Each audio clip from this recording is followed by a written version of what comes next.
के बाद हम देखते हैं कि जब हम एक ख़र्चे को कैरी फॉरवर्ड करते हैं तो वो उसकी ट्रीटमेंट कैसी है। जैसे कि 3 तरह की होती है। पहले तो ये होता है कि जो कैरी फॉरवर्ड है वो क्या एक लंबे अरसे तक एक अनलिमिटेड पीरियड के लिए किया जा सकता है, जैसा कि अनएब्जॉर्ब डेप्रिसिएशन में होता है।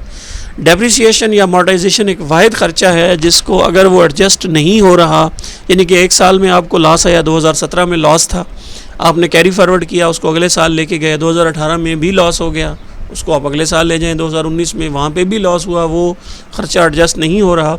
तो अनएब्जॉर्ब डेप्रिसिएशन एक वाहिद ऐसा ख़र्चा है जिसको आप जब तक वो एडजस्ट नहीं होगा अनलिमिटेड टाइम पीरियड के लिए उसको आप कैरी फॉरवर्ड करते रहेंगे।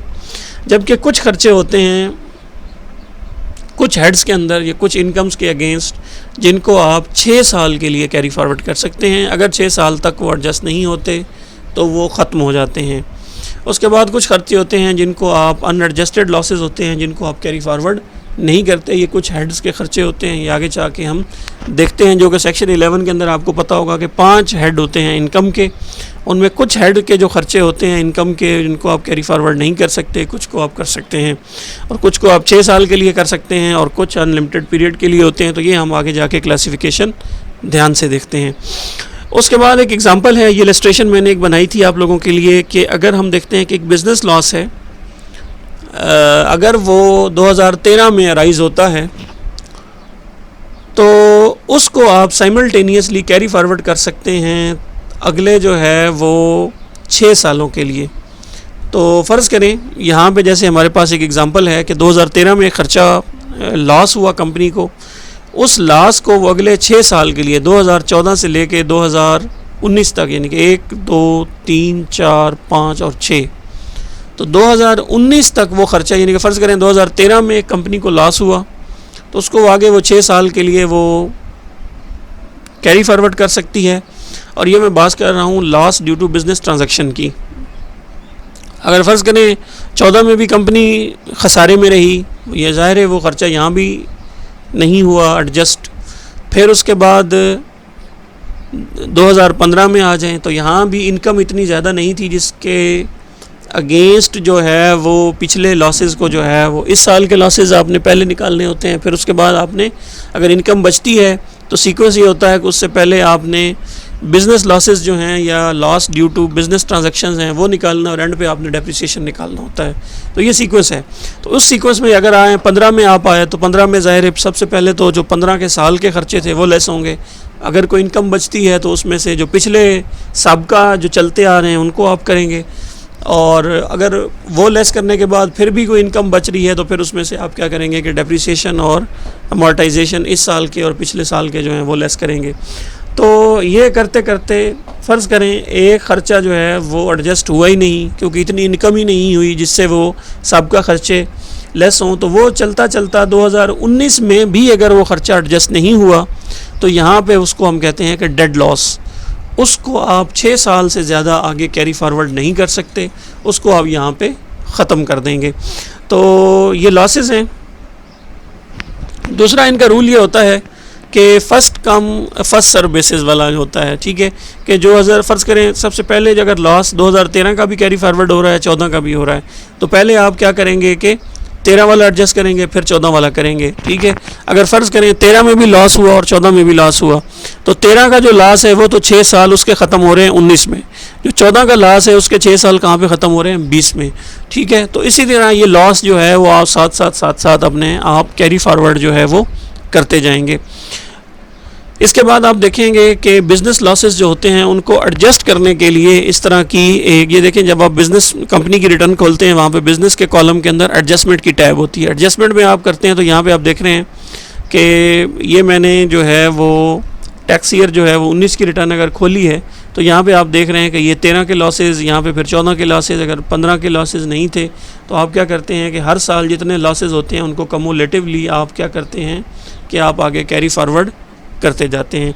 तो जैसे जैसे जिस साल में आपका लॉस है आप क्या करेंगे रिस्पेक्टिव ईयर में उसको आप लॉस को जो है वो रिटर्न के अंदर शो करते जाएंगे। जहाँ पे वो लॉस अगर 6 सालों में भी आपकी इनकम इतनी हो ही नहीं सकी कि उसके अगेंस्ट वो एडजस्ट हो सकता है, उस सूरत में क्या होगा कि आप उसको ख़त्म कर देंगे। 6 साल के बाद वो डेड लॉस बन जाता है।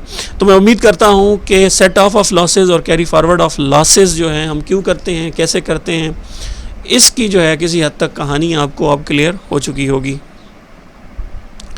नेक्स्ट इसको हम एक एग्जांपल की मदद से देखते हैं। फ़र्ज़ करें ये देखें कि 2013 से 17 की मैंने एक इलस्ट्रेशन बनाई है। ये देखें 40,000 रुपये की इनकम थी कंपनी की, 1 लाख रुपए के उसके ख़र्चे थे खैर से, ठीक। तो डेप्रिसिएशन के अलावा, डेप्रिसिएशन से बिफ़ोर जो है वो हमें 60,000 रुपये का तो वैसे ही खसारा था 2013 में, फिर 40,000 रुपये का डेप्रिसिएशन था, ठीक। तो ये टोटल मिला के हमारे पास जो खसारा है वो कितना बन गया, 1 लाख का। अब इस 1 लाख की जो ब्रेकअप हमने क्या किया कि इस लाख को हम जब कैरी फॉरवर्ड कर रहे हैं तो हम ये कर रहे हैं कि 60,000 बिज़नेस लॉस हैं और 40,000 रुपये का अनएब्जॉर्ब डेप्रिसिएशन है। टैक्सेबल इनकम हुई कोई नहीं क्योंकि हम ऑलरेडी लॉसेस में थे, ठीक। अब आ जाते हैं 2014 में। 2014 में थोड़ा सा 20,000 रुपया ख़र्चा ज़्यादा हो गया, सॉरी इनकम ज़्यादा हुई, तो ख़र्चे हमारे कांस्टेंट मैंने रखे हैं एग्जांपल में, 1,40,000 रुपये का ख़र्चा वही रहा। तो अब आप देख रहे हैं कि 40,000 रुपये का ख़र्चा जो है वो ट्रांजैक्शन लॉस है और 40,000 रुपये का ये भी डेप्रिसिएशन है, यहाँ पे भी एडजस्ट नहीं हुआ, तो टोटल जो है वो 80,000 रुपया ये हो गया।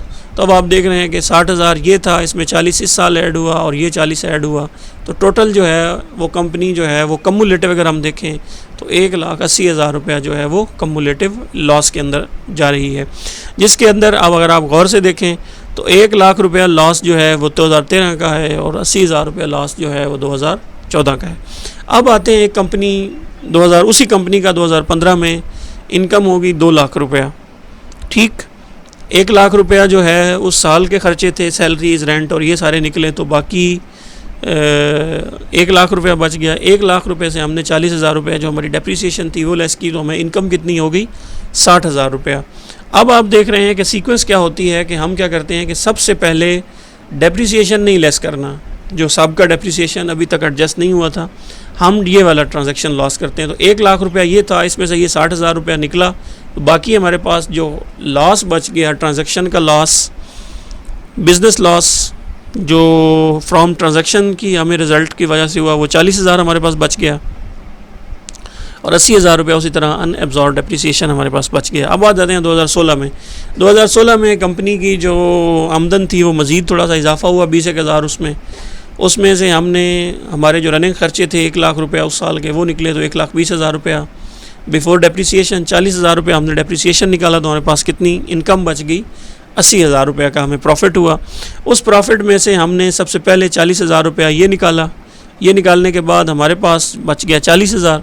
उस 40 में से हमने अनएब्जॉर्ब डेप्रिसिएशन जो हमारे पिछले सालों का पड़ा हुआ था वो हमने एडजस्ट किया, तो हमारे पास जो अनएब्जॉर्ब डेप्रिसिएशन बच गया, यानी कि टोटल लॉसेस जो कैरी फॉरवर्ड हो रहे थे वो सिर्फ हमारे पास 2016 में कटा के सिर्फ 40,000 रुपया बच गया।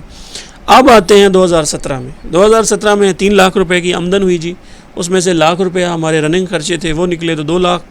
इन 2 लाख में से वही हमारा रनिंग जो 40,000 रुपये का डेप्रिसिएशन था वो निकला, तो 1,40,000 रुपया हमारे पास नेट प्रॉफिट आ गया डेप्रिसिएशन निकालने के बाद। अब डेप्रिसिएशन निकालने के बाद जो हमारे पास 1,40,000 पड़ा था उसमें से ये 40,000 रुपया जो सबका चलता हुआ आ रहा था हमारे खाते में वो भी निकला, तो हमारे पास क्या बच गई, 1 लाख रुपया टैक्सेबल इनकम जाके 2017 में बनी। तो ये सीन है और इस तरह जो है हम लॉसेस को कैरी फॉरवर्ड करते हैं, उसको साथ साथ चलाते रहते हैं। जैसे ही हमारे पास इनकम इतनी बचती है उसमें से पिछले लॉसेस भी निकलते हैं, वो पिछले लॉसेस निकाल के अगर कोई टैक्सेबल इनकम बचती है तो ठीक है, अदरवाइज़ हम उसको फिर इसी तरह वो सारी इनकम जो है वो पिछले और मौजूदा लॉसेस के अगेंस्ट और ख़र्चों के अगेंस्ट एडजस्ट होती जाती है, अनलेस अनटिल के पिछले सारे ख़र्चे जो हैं वो बराबर हो जाते हैं। अब आके इन्होंने ये लॉ जो है उसमें थोड़ी सी अमेंडमेंट की है। मैं उम्मीद करता हूँ कि ये इस इलस्ट्रेशन और इस एग्जांपल से आपको set of losses, carry forward of losses और हायरार्की ऑफ लॉसेस के पहले कौन से लॉसेस और बाद में कौन से लॉसेस आपने एडजस्ट करने हैं वो समझ आ चुकी होगी।